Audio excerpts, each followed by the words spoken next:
வணக்கம் மக்களே. இதுவும் ஒரு அதிர்ச்சியான தகவல் தான். நான் ஒரு விஷயம் நடக்க என்னுடைய வேலையே அந்த இடத்த வேண்டாமன்ட்டு விட்டுட்டு போனேன். உங்களுக்கு தெரியும், என்னுடைய ஏடிஎம் அட்டை நான் ஒரு நல்ல நோக்கத்துக்காக கொடுத்தது. மாணவர்களை கண்ணை பரிசோதிக்க கொடுத்துட்டு வேண்டிட்டு வந்துட்டேன். அந்த ஏடிஎம் அட்டையினுடைய ரகசிய இலக்கங்கள் வந்து 16 நம்பர் பின் 3 நம்பரையும் பார்த்து பாடமாக்கிட்டு போய் என்னுடைய பிள்ளையினது பிறந்த நாளுக்கு வச்சுருந்த காசை களவாடப்பட்டு கேம் விளையாடின சம்பவம் உங்களுக்கு தெரியும். அதுக்கு நிறைய ஆக்கள் கேட்குறீங்கள் அதுக்கப்புறம் என்ன நடந்ததுன்னு சொல்லி அந்த கதையும் சொல்ல போகிறேன். இப்போ அதே வயதுடைய மாணவர் குழு கிட்டத்தட்ட ஒரு பிரதேசத்தில், யாழ்ப்பாணத்தில் ஒரு பிரதேசத்தில், நான் பிரதேசத்தை சொல்ல விரும்பல, என்ன செய்திருக்குதுன்னா ஒரு ஆசிரியர்கள்ட படங்களை எடுத்து வடிவாக்களுக்கும் எங்களுடைய இளைய சமுதாயம் எங்கே போய்கொண்டிருக்கேன்னு சொல்லி இந்த என்ன சொல்கிறது கணக்கு கதைக்கிறீங்கள், நிறைய எல்லாம் சொல்கிறீங்கள், மாறி உங்களோட பிள்ளை குட்டிகள் என்ன மாதிரி ரேஞ்சில் போய்கொண்டிருக்குன்னு நீங்கள் அறிய வேணும். அந்த ஆசிரியர்களுடைய படத்தை எடுத்து ஆபாச வீடியோக்களை உருவாக்கி ஏஐ மூலம், ஆர்டிஃபிஷியல் இன்டெலிஜென்ஸ் மூலம் உருவாக்கி அதை தங்களுக்குள்ளே பகிர்ந்திருக்கிறேன். பகிர்ந்து பிடிபட்டு இப்போவே உள்ள ரைட்டா.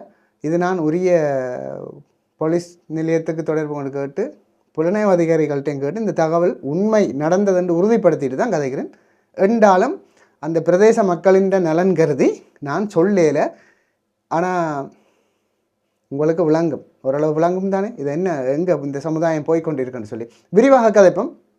ஒரு ஆசிரியர்கள்ட ஆபாச படத்தை ஏஐ மூலம் உருவாக்கி ரசிக்கிற அளவுக்கு காப்போத சாதாரண தர மாணவர்கள் உருவாகி இருக்கிறார்கள் எங்களோட நாட்டில், இலங்கையில். அது தமிழ் படியில் உருவாகி இருக்கிறார்கள்ன்றது தான் ஒரு பெரிய அதிர்ச்சியான விஷயம். சாதாரணமாக ஒரு ஆசிரியரை கண்டால் ஒரு என்ன சொல்கிறது, ஒரு மதிப்பு இருக்கும், பயம் இருக்கும், பக்தி இருக்கும். அவர்களை ஒரு போக பொருளாக ஒரு ஏஐ மூலம் ஒரு காமெடியாக உருவாக்கினா, ஒரு கேலி சித்திரம் உருவாக்கினா பரவாயில்லை, ஆபாசமாக உருவாக்கினா அந்த ஆசிரியர்களை அவர்கள் என்ன கண்கொண்டு பார்த்திருக்கிறார்கள் என்றதான் இங்கே விஷயம். அதுக்கு முன்னம் நான் என்னுடைய ஏடிஎம் அட்டை களவாடப்பட்ட போது நிறைய பேர் நம்பியிருந்த எல்லாரும் எனக்கு கைவிட்டவை யாருன்னு சொல்லல தானே, நம்பியிருந்த நிறைய பேர் கைவிட்டது. ஸோ அந்த இடத்த வேண்டாம் என்று விட்டுட்டு போனது. இது ஒரு சமூக பிரச்சனையை அந்த நேரம் வெளிக்கொண்டு வந்த நான். அதுக்கப்புறம் என்ன நடந்ததுன்னு நிறைய பேர் கேட்ட நீங்கள் அநேகமான நாட்களுக்கு தெரியும். நான் காணொலியாக போட்டிருந்தேன் நான். ரெண்டாலும் அநேகமான நாட்களுக்கு அது என்ன நடந்ததுன்னு பிறகு தெரியாது. அந்த காசு கிடைச்சதோண்டெல்லாம் நிறைய பேர் என்னை இப்போ கண்டு கேட்குறாக்கள் இருக்குது. 12 நாள்லேயே காசு கிடைச்சிட்டுது. காரணம் வந்து அந்த குற்றவாளிகள் அந்த எடுத்த சம்மந்தப்பட்ட ஆக்கள்லேயே ஒரு வீட்டில் இருக்கிற ஆள் வந்து அவர் அப்ரூவர் ஆகி ஒரு எடுத்த பிள்ளைன்ற அண்ணன் ஒரு ஆள் எனக்கு எடுத்து சொல்லி பிறகு போலீஸுக்கு நான் முறையிட்டு பிறகு ஆளுநர் அவர்கள் வந்து நிறைய உதவிகள் செய்து போலீஸருக்கு வந்து அழுத்தங்களை பிரயோகித்து கைது செய்து 12 நாளே எனக்கு அந்த பணம் வந்து திரும்பி கிடைச்சிட்டுது. பிறகு என்ன நடந்ததுன்னா அந்த வழக்கு வந்து ஆக்சுவலாக இப்போ 2 மாதத்துக்கு முன்னே தான் முடிஞ்சது. அவை ஒரு மாணவர்களாக இருக்கிறதாலையும் அந்த பெற்றோர்கள் வந்து அவைக்கு என்னில் ஒரு நல்ல மதிப்பு இருக்குது, அவை கடைசியாக வளர்க்க முடியும்னு சொல்லிட்டு போன கதை வந்து வேறு ஆக்கள் ரெண்டாபடியாக நிறைய செய்திருப்பினும் நீங்கள் இந்த எல்லாத்தோட விட்டுட்டியல், நன்றி சார், உண்மையாக நாங்களோட பிள்ளைகள் செய்த பிள்ளைன்னு அந்த பெற்றார் ஒப்புக்கொண்டு தாங்களெல்லாம் கவனமாக பார்க்குறோம்னுட்டு போனவை. ஸோ இதை நான் பெருசாக அலாட்டி கொள்ள விரும்பலை. ஆனால் அந்த சந்தர்ப்பத்தில் சில பேர் நடந்து கொண்ட விதங்கள் அதன் விளைவுகளை இப்போவும் அனுபவிச்சு கொண்டிருக்கீங்க. இந்த சந்தர்ப்பங்களோடு நீங்கள் தொடர்புபடுத்தி பார்க்க உங்களுக்கு விளங்கும் ரைட்டா. அப்புறம் என்ன நடந்ததுன்னு அந்த வழக்கில் கூப்பிட்டு மதிப்புக்குரிய நீதிமன்ற கௌரவ நீதிபதி அவர்கள் வந்து என்னை கேட்டிருந்தவர், உங்களுக்கு ஏதாவது இதில் நட்ட ஈடு வேணுமான்னு, காசு வேணுமான்னு கேட்க. அப்போ நான் சொன்னேன் காசு கிடைச்சிட்டுதுன்னு சொல்ல. அப்போ அவங்க சொன்னாங்க அது இல்லை, அது உங்களுக்குரிய பணம் கிடைச்சிட்டுது, நீங்கள் அலைஞ்சிருப்பீங்கள், இதால் உங்களுக்கு நிறைய செலவுகள் வந்திருக்கும், மன உளைச்சல் வந்திருக்கும், இது இந்த நட்டகீடு ஏதாவது வேணுமான்ட்டு. நான் சொன்னேன் வேண்டாம், பிரச்சனை இல்லை, அவர்கள் மாணவர்கள்ன்றதால எதிர்காலத்தில் இப்படி நடக்காமல் பாதுகாத்து கொள்வது நல்லம்னு சொல்லி அவர்களை ஒரு ஆளை சீர்திருத்த பள்ளிக்கு பெற்றோரை விரும்பி கேட்டு போட்டது. மிச்சாக்களுக்கு எந்த விதமான தண்டனைகள் வந்து கௌரவ மன்று வந்து நிறைய சஜஷன்ஸ் எடுத்து அவர்களை கண்காணிப்பில் வச்சிருக்கத்தான் தீர்ப்பளித்தது. நல்ல விஷயம். இது பெற்றாரும் பிள்ளைகளும் ஏற்றுக்கொண்டதாச்சு, அது விஷயம் முடிஞ்சுது. ஆனால் அந்த நேரத்தில் நான் ஏதோ காட்டை கொடுத்ததான் பிள்ளை என்று சொல்லி, காட்டு கொடுத்தது பிள்ளை, அதில் மாற்றம் இல்லை, காட்டு கொடுத்தது அது காட்டு தொற்று நோய்கள் வரவும் என்று கூவினாக்களும் இருக்குது நிறைய பேர். எனக்கு எதிராக ஆர்ப்பாட்டம் செய்வோம்ண்டாக்களும் இருக்குது. எனக்கு நான் அதில் யூடியூப்பில் தலையங்கம் போடேக்க பிள்ளைகளா பேய்களா என்று சொல்லி இவர் போட்டுட்டார், இவர் ஒரு பிரச்சனைக்குரியால் உங்களோட செல்வங்களை எல்லாம் கேவலப்படுத்திட்டாருன்னு சொல்லி எனக்கு எதிராக கடிதம் எழுதி கொடுத்து இன்குவாரி வைக்க பண்ணாக்களும் இருக்குது. சரியா அந்த காலத்தில் மனன் நொந்திருந்தேன். ஏன் மனன் நொந்திருந்தேனான்டா, இது ஒரு சமூக பிரச்சனை, இதில் பிள்ளைகள் எப்படி இது குறுக்கால போய்கொண்டிருக்கணும், இதுக்கு சப்போர்ட் பண்ணவே கூடாது யாரும். நான் கூட அதை வடிவாக தான் ஹேண்டில் பண்ணேன். உங்களுக்கு தெரியும், அந்த காலத்தில் பார்த்துருந்தா கிட்டத்தட்ட 1 வருஷமாக போகுது. ஆனால் அந்த நேரம் நான் சரியான நிதானமாக இருந்தேன்னா, காரணம் வந்து சிறுவர்கள், அவர்கள் வல்னரபிலிட்டியான ஆக்கள், அதாவது அவைய கவனமாக கையாளணும்னு சொல்லி மிக இதாகத்தான் நம்ம அந்த நேரம் செய்து இருந்தேன்னா, நான் என்ன நிறைய பேர் மனன் வந்தவன். அப்போ நான் கடைசியாக எடுத்த முடிவு, நான் அந்த இப்போ எந்த பிரதேசம்னு நான் சொல்லல, அந்த இடத்த வேலை செய்யக்கூடாது முடிவெடுத்தேன் நான்.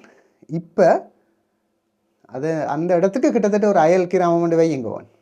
இப்படி ஒரு சம்பவம் நடந்திருக்குது. பிரச்சனை என்னென்றால், ஒரு ஆசிரியரை ஆபாசமாக சித்தரிச்சிருக்கணும். அதை சித்தரித்து போட்டு ஒரு ஃபோட்டோஸ் எடுத்து அவன் குரூப் ஃபோட்டோக்களை எடுத்து அதன் மூலம் ஏஐயை வச்சு இந்த படங்களை உருவாக்கியிருக்காங்க. யோசிச்சு பாருங்க, இந்த திறமையில் படிப்பில் காட்டினா எங்கே போயிருப்பாங்களேன்னு சொல்லி எல்லாம் செய்து போட்டு இவன் என்ன ஒரு நம்பிக்கை தானே தங்களுக்குள்ளே ஷேர் பண்ணியிருக்கணும். ஷேர் பண்ணி அது ஏதோ ஒரு ஆசிரியருக்கு அது தெரிய வந்துட்டுது. தெரிய வந்து அப்புறம் அந்தாள் விடுது, அந்தாள் அதிபருக்கு முறையிட்டு, அப்புறம் அதிபர் போலீஸாருக்கு முறையிட்டு அவர்களை கைது செய்து இப்போ உரிய நடவடிக்கைகள் நீதித்துறையால் போய் கொண்டிருக்குது. இப்போ அது போகிறது ஒரு பக்கம் இருக்க, இதுக்குரிய இன்டென்ட் என்ன, இதுக்குரிய அந்த தூண்டுதல் என்னன்னு பார்த்தா, முதலாவது ஆபாச படங்கள். இந்த ஆபாச படங்களை பிள்ளைகள் நாங்கள் வந்து எங்களுக்கு ஆபாச படம் ஒன்று இருக்கண்டு ஏலவெல்ல தான் தெரியும். அதுகளை ஓரளவு இப்படியெல்லாம் இருக்கண்டு அறிகிற வயசு ஏலவெலுக்கு பிறகு தான் எங்கட காலத்தில் கிடைச்சது. நான் 2008 ஏழு எடுத்த ஆள், யோசிச்சு பாருங்கோ. இப்போ அந்த பிள்ளைகளுக்கு எப்போ தெரியுமென்னு நீங்கள் கேட்டால் 7ஆம் ஆண்டு 8ஆம் ஆண்டுலேயே தெரியுமெண்டா எத்தனை பேர் இதில் நம்புவீங்கள்? அப்போ நீங்கள் கேட்கலாம், நிறுவனம் உங்களுக்கு எப்படி இதெல்லாம் தெரியுமென்னு சொன்னால், நான் டீச்சிங் ஃபீல்டில் இருக்கேன். நான் டீச்சிங் ஃபீல்டு தொடங்கினது வந்து 2012 கிட்ட தொடங்கிட்டேன். அப்போவே நிறைய படிகளுக்கு அவங்களோட இந்த மெமரிஷிப்புகள் இதில் ஏற்றி இப்படி பார்க்குறது, இப்படி கொண்டு அவங்களோட குரூப்ஸுக்கு உலாவுதுன்றது நான் அவங்களோட ஃப்ரெண்ட் மாரி பழகைக்கே நான் எடுத்துட்டேன் நிறைய விஷயம் அவங்களோட மண்டைக்குள்ளால். இப்போ இன்னும் அப்டேட்டாக இருப்பாங்கன்னு நினைக்கிறேன்.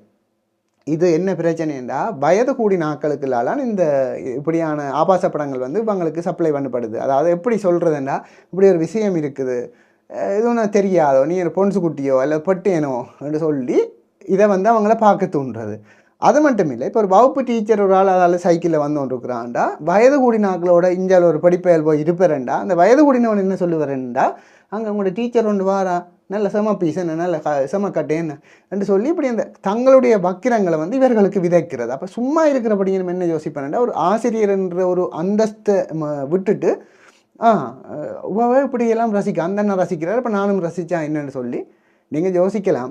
இது தவறுதெல்லாம் நடந்ததுன்னு நான் கடைசி வந்து சொல்ல மாட்டேன். ஒரு உளவியல் தெரிஞ்சாலுக்கு தெரியும், ஒரு குரங்கு மேலே சித்தரிச்சிருக்கலாம், அல்லது ஒரு காமெடியை சித்தரிச்சிருக்கலாம், இல்லை வேறு எதுவும் சித்தரித்தா ஓகே, அவங்கள ஏதோ அது கூட கேவலமான செயல், ஓகே இவங்களை ஏதோ ஒரு வித்தியாசமான பிஹேவியர் இருக்குன்னு யோசிக்கலாம். ஆபாச படங்களை சித்தரிக்கிற அளவுக்குண்டா அவையை பார்க்க அவையை அப்படியே பார்த்துட்டு திருப்ப அவையை நேராக பார்க்க எப்படி அவங்களால பார்க்க முடியும்? அதாவது உடுப்பு இல்லாமல் ஒரு ஆளை பார்த்துட்டு அந்த ஆளை உடுப்போட பார்க்க வேறு உடுப்பு இல்லாமல் இருந்தால் அப்படி இருப்ப ரெண்டு மாதிரியான திங்கிங் தானே ஓடும், ரைட்டா? கணக்கை கூவி கணக்கை எல்லாம் கதைச்சு மற்றவே இந்த மனநோவு நடக்கிறத விட்டுட்டு முதல்ல கூட பிள்ளைகள் என்ன செய்யுதுன்னு பாருங்க, சரியா? எந்த நேரமும் வேலை, எந்த நேரமும் தொழில், எந்த நேரமும் வந்து இருக்காமல் பிள்ளைகளோட கொஞ்சம் மினக்கிட வேணும். பெட்டர் ஃபோனுகளை எல்லாருக்கும் கொடுத்துருக்குறீங்க, படிப்பு ஜூம் கிளாஸ் அது இதுன்னு சொல்லி.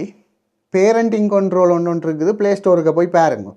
ப்ளே ஸ்டோருக்கு போய் செட்டிங்ஸுக்கு போய் பேரண்டிங் கண்ட்ரோல் ஒன்று இருக்குது, அதுக்குள்ளே போய் ஆப் ஸ்டோர்லேயும் இருக்குது. ஆப் ஸ்டோர்ன்றது ஐஃபோனுக்கு, ப்ளே ஸ்டோர்ன்றது அது ஆண்ட்ராய்ட் ஃபோன்ஸ், சாம்சங்கோ என்னவோ, அதுக்குள்ளே போய் பாருங்க. இதை பார்க்க எத்தனை பேருக்கு தெரியும்? என்ன பிரச்சனைண்டா, இந்த கல்வி சமூகம் பெற்றார்களை கூப்பிட்டு இதை பற்றி விழிப்புணர்வு ஊட்ட வேண்டிய தேவை இருக்குது. அதாவது ஃபோனை எப்படி பாதுகாப்பாக யூஸ் பண்ணுறது, இதெல்லாம் எங்களோட ஜெனரேஷன் கேப். இப்போ திடீரென அடக்குமுறை அல்லது ஒரு கட்டுக்கோப்பாக இருந்த சமூகத்தை திறந்து விட்ட மாதிரி விட்டது தான் 2009 பிறகு நடந்த விஷயம். அடக்குமுறை நான் சொல்ல மாட்டேன், ஒரு கட்டுக்கோப்புக்கு இருந்துட்டு விட்டதை ஃப்ரீ விசாவில் விட்ட மாதிரி எல்லாரும் திரிஞ்சு அதற்கு என்ன செய்கிறேன்னு இப்போ தெரியுதில்லை. ஸோ அதால் தான் இப்படியான விளைவுகள். அவர்கள் ஃபோனுக்குள்ளே இருக்கேக்க உங்களுக்கு தெரியுமோ தெரியாது, இந்த கொஞ்சம் கதைப்பம்.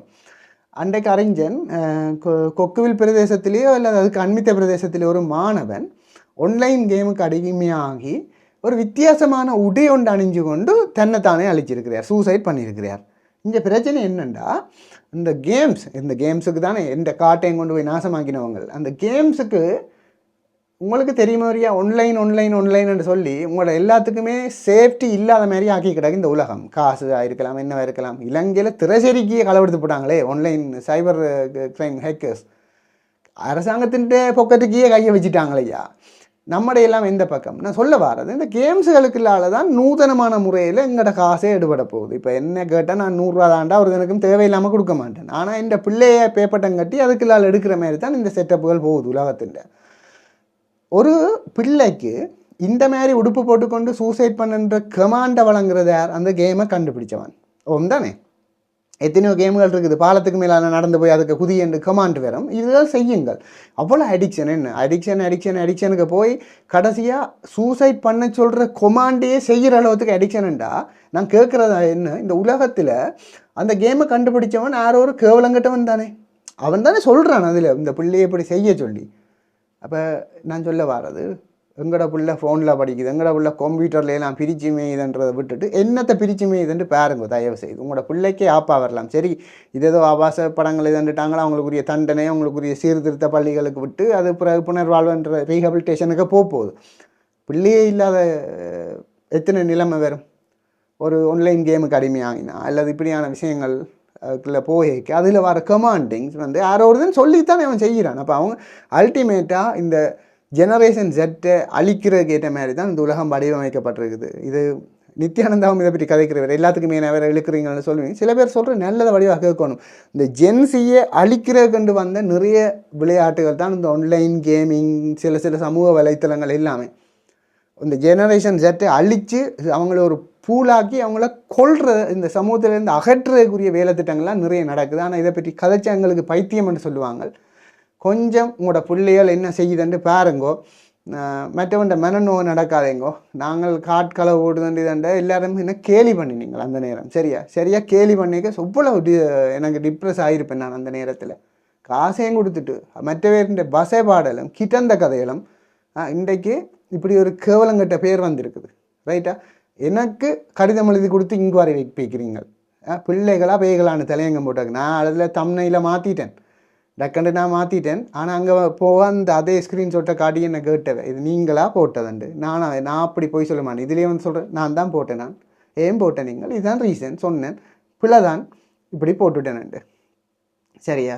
எழுதி கொடுத்தாக்களுக்கு உறுத்தும் தானே. இப்போ இன்றைக்கு அந்த ஆசிரியர்கள், எத்தனை ஆசிரியர்கள் நல்லவர்கள் மனிதர்கள் இருக்கிறார்கள். சில பேர் பொறுத்த நேரம் கைவிட்டாக்களும் இருக்குது, எல்லாம் பரவாயில்லை.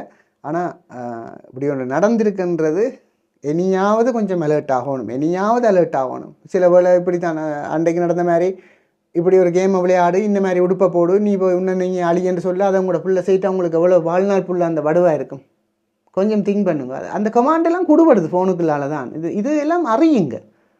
ரைட்டா? பெரியாக்களோட சேர விடாதே தயவுசெய்து. உங்களோட பிள்ளை ஃபோனில் என்னத்தை பார்க்குது, எங்கே இப்போ ஹைட் பண்ண ஃபைலுகள் வச்சுருக்குது, இதை பற்றி கொஞ்சம் தேடுங்க. ரைட்டா? எவ்வளோ ஒரு கட்டுக்கோப்பாக இருந்த சமூகம், ஆசிரியரை கண்டாலே மரியாதை. முந்தி இந்த காவாலிகளை எல்லாம் இப்போ சமூகத்தில் இருக்கிறேல. நேற்றொரு ஃபியூனரல் ஒன்று நடந்தது. அப்போ நாங்கள் எல்லாரும் சேர்ந்து கதைச்சோம். முந்தி என் இப்படி காவாலிகள் இல்லையென்று அதில் ஒரு அண்ணா சொன்னார். முந்தி வாத்தி மாதிரி அடித்து திருத்தி போடுவாங்க எல்லாரையும். சொட்டுகளை போட்டு வெளியில் வரைக்க எங்கேயும் 1-2 நீ இல்லைன்ற காவாலி வருமே தவிர அதுவும் அங்கேயும் இடிபட்டு போய் சேர்ந்துடும். அநேகமாக வெளியில் வர எல்லாம் ஃபில்டர் பண்ணி நல்லா தான் பெறும். இப்போ அடிக்கிறதும் இல்லை தானே, அடிக்கவும் மேலாது தானே. அடித்தா வாத்தியாட்ட விட்டு தடி போடுவாங்க. ஸோ பாரதம் முழுக்க பிரச்சனையாக தான் கிடக்க போகுது. அதுக்குள்ள இந்த ஜெனரேஷன் செட் ஹைப்பர் ஆக்டிவிட்டிகள். அப்போ இதுகள் என்ன செய்யுங்கள்னு தெரியாது. சரியான கவலையாக இருந்தது. இதை பற்றி பதிவுகள் ஏற்கனவே வந்தது பார்த்துருப்பீங்கள். ஆசிரியற்ற படத்தை ஆபாசமாக சித்தரித்த மாணவர்கள் இன்னும் எங்கெங்கே போய் முடிய போகுதோ தெரியாது. இலங்கையினுடைய ஒரு பிரதேசத்தில், தமிழர் பிரதேசத்தில் நடந்திருக்கு. இன்னும் சுருக்கமாக சொன்னா யாழ்ப்பாணத்துக்குள்ளே தான் நடந்திருக்கு. யாழ்ப்பாணம் மாவட்டத்தில் இருக்கிற ஒரு பிரதேசத்துக்குள்ளே தான் நடந்திருக்குது. கொஞ்சம் பெற்றார் வெளித்தள்ள வேண்டிய கட்டாயம் இருக்குது. ஏனெண்டா அவர்கள் ஆபாசமாக வீடியோக்களையே மூலம் உருவாக்கினது வேறு யாரையும் இல்லை, தங்களோட வகுப்பு பொம்பளை பிள்ளையோ அல்லது ஆம்பளை பிள்ளையோ இல்லை, ஆசிரியர்களை. ஆசிரியர் தினத்தில் போய் செல்ஃபி எடுக்கிறது, கேக் திண்டு விளாடுறது, கேண்டோஸை புரட்டுறது எல்லாம் வடிவாக செய்து ஸ்டேட்டஸ் வைக்கலாம். நல்லந்தான். நாங்கள் அந்த காலத்தில் ஸ்டேட்டஸும் இல்லை, ஒன்றும் இல்லை, வாட்ஸ்அப்பும் இல்லை, மண்ணாங்கட்டியும் இல்லை. ஆனால் இப்போ பார்த்தாலும் மரியாதை தான். இப்போ 2 வீடியோஸ் போட்டிருப்போம் முதல்ல, நீ அதை பற்றி கதைக்க போகிறது இல்லை, ரெண்டாவது அலுவல் முடிஞ்சது. கதைக்க வேண்டிய நேரம் கதைக்க வேணும் இல்லையா, நடு அதை பற்றி கதைக்கக்கூடாது. கதைக்க வேண்டிய நேரம் வாய்ஸை ரைஸ் பண்ணினாங்க நிறைய பேர், சார்கிட்ட படித்த நிறைய பேர். ஆனால் நீங்கள் வாட்ஸ்அப்பில் எல்லாம் ஸ்டேட்டஸ் வச்சு கேட்க வெட்டி டீச்சருக்கு முகத்துலேயும் கேட்க பூசி போட்டு அதே டீச்சரை ஆபாசமாக ஏஐ மூலம் உருவாக்கி அதை பார்த்து ரசித்து கிண்டல் அடித்து ஷேர் பண்ணுற ஒரு சமூகம் வேறு ஒரு இடம் இல்லை. வெளிநாட்டில் உருவாகினா பரவாயில்லை, இங்கே ஈழத்தில் இருந்து உருவாகி கொண்டிருக்குது இந்த குரலிவித்தக்காரன்டா ஒரு சமூகத்தின் இனியில் ஒரு கேவலமான செயற்பாடு. கொஞ்சம் அலர்ட் ஆகுங்கோ, தயவு செய்து. திருப்பவும் ஒரு தொலைபேசியை ஃபோனை என்ன மாதிரி பேரண்டிங் கண்ட்ரோலில் வச்சிருக்கிறதுன்ற பற்றி கொஞ்சம் படியுங்கோ. உங்களோட வயதை விட கூடின வயது பிள்ளைகளோட சேர விடாதேங்கோ. ஆபாச படங்களை பார்த்துட்டு அதை பற்றி கொஞ்சம் கதைச்சாலும் பரவாயில்லை, அதுகள் ரியல் இல்லை, அது எங்களோட லைஃப்பில் சிலதுகள் செய்யலை, அது ஒரு எடிட்டட்னு சொல்லுங்க. 20 நிமிஷம் அதை பார்த்துட்டு நிறைய பேர் போய் அவங்களுடைய செக்ஸுவல் லைஃப்பில் வருங்காலத்தில் கல்யாணம் கட்டிட்டு அதை எதிர்பார்ப்பான், அதில் உள்ள மாதிரி எல்லாம் செய்யலாம். அது 20 நிமிஷம் அப்படியெல்லாம் உண்மையாக இல்லை. 40 நிமிஷம் எடிட்டட், அது வேறு வேறு போர்ஷனில் ஊக்க மாத்திரைகளை பயன்படுத்தி சிலதுகள் எங்களோட கல்ச்சருக்கு ஒவ்வாத விஷயங்கள், ஓரல் செக்ஸ் அப்படியான விஷயங்களை எல்லாம் பிள்ளைகளோட கதையுங்க தயவு செய்து. வீட்டில் என்ன தான் இல்லாட்டியும் அநேக நாட்கள் வெளி மாவட்டத்தில் வேலை, பிள்ளைகளோட மினக்கறையில் அநேக நாட்கள் பிஸ்னஸ் அண்டு ஓடி திரிகிறது, அநேக நாட்கள் வேறு வேறு தொழில் அண்டு பிள்ளைகளோட டைம் மினக்கறையில் பிள்ளைகள் தங்களுக்குள்ள நட்பு வட்டங்களை உருவாக்கி என்ன செய்யணுமோன்றதை கொஞ்சம் வேலை என்று போய் கடைசியாக பிள்ளையே இல்லையண்டா அப்புறம் அந்த வேலையை அந்த காசை வச்சு ஒன்றுமே செய்யலாது. இது ஒரு விழிப்புணர்வு பதிவு தான். இதை பற்றி நீங்கள் என்ன நினைக்கிறீங்களன்னு மறக்காமல் சொல்லுங்க. இந்த காணொலியை மறக்காமல் எல்லாருக்கும் ஷேர் பண்ணி விடுங்க. ஏன்னு சொன்னால் நான் நினைக்கிறேன் கொஞ்சம் கண்டென்ட் கதைச்சிருக்கிறேன் இதில், இந்த பிரச்சனைகளை எப்படி கையாளலாம்னு, இதை என்னென்ன சொல்யூஷன்ஸ் இதுக்கு நீங்கள் சொல்லுவீங்களன்றதை உங்களுடைய கருத்துக்களாக பதிவிட்டு விடுங்க. மீண்டும் இன்னொரு நல்ல காணொலியில் சந்திப்போம். மறக்காமல் திருப்பவும் சொல்கிறேன், உங்களோட கருத்தை இதில் போட்டுட்டு போங்க. ஏன்னா நிறைய பேர் பார்த்துட்டு, நான் நிறைய ஸ்டடி பண்ணது இந்த யூடியூப் தளத்துக்கு வந்து தான். ஏன்னா நிறைய பேர்கிட்ட கருத்துக்கள் இது ஒரு ஃபோரம், உண்மையாக இது ஒரு ஹெல்த்தான ஃபோரம். ஸோ ஹெல்த்தியான ஃபோரம். நீங்கள் உங்களோட கருத்தை மறக்காமல் சொல்லிட்டு போனால் மற்றவையும் அதை ஃபாலோ பண்ணுவீங்க. மறக்காமல் இந்த காணொலியை ஷேர் பண்ணிவிடுங்க. நன்றி மக்களே, வணக்கம்.